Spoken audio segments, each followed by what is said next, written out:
Kyle, in your experience, why do most people reach out to a coach or a consultant?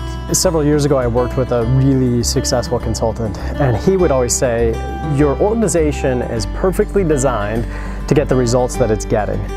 And that really stuck with me because it's as true of organizations as it is our personal lives. Our lives are perfectly designed to get the results that we're getting.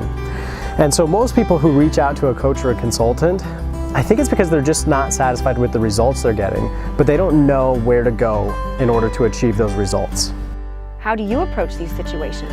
It's kind of funny. I think of myself a little bit like a physician, not because I'm solving illness or I'm curing disease or anything like that.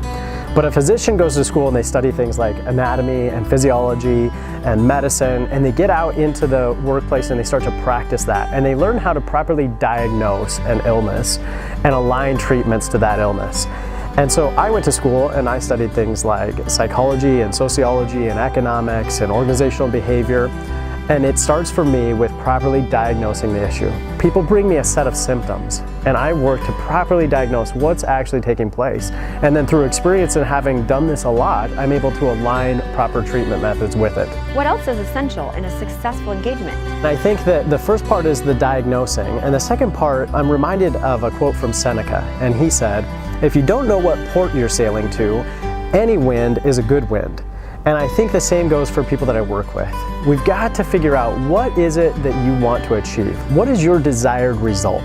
Because if you don't know what you're trying to achieve, then any action is going to be good enough. And so the first part is diagnosing, but the second part is getting really clear on the results that the individual or organization wants to achieve. And when you have those two things in place, the rest of the work is a lot easier to get accomplished. What kind of people and organizations do you work with? My career has been really interesting in that I started with really large Fortune 500 companies as a consultant. But over time, I've shifted to working with more and more small to mid-sized companies.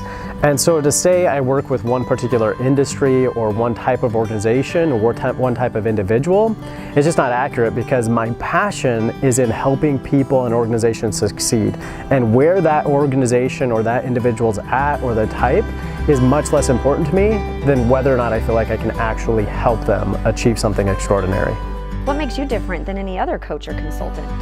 That's a great question, and it's one that I spend a lot of time thinking about because I want to add value to the organizations and the individuals I work with. And I'm not arrogant enough to think that I'm the only person who has the skills or abilities to do this kind of work. From the feedback that I've received and the way that I feel, I think one thing that does set me apart is my commitment to other people's and other organizations' success.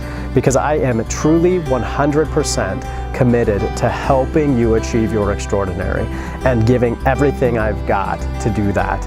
And a simple example happened a few weeks ago. I was out to dinner with a client, and it was supposed to be a 2-hour dinner, and it ended up taking 4 hours. And as we were leaving the restaurant, she started to apologize to me for taking so much time.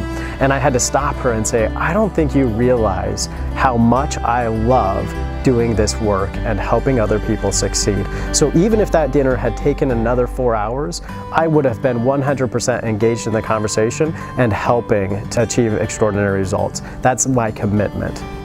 Thank you, Kyle. It has been a pleasure hearing your thoughts and insights. Yeah, absolutely. Thank you.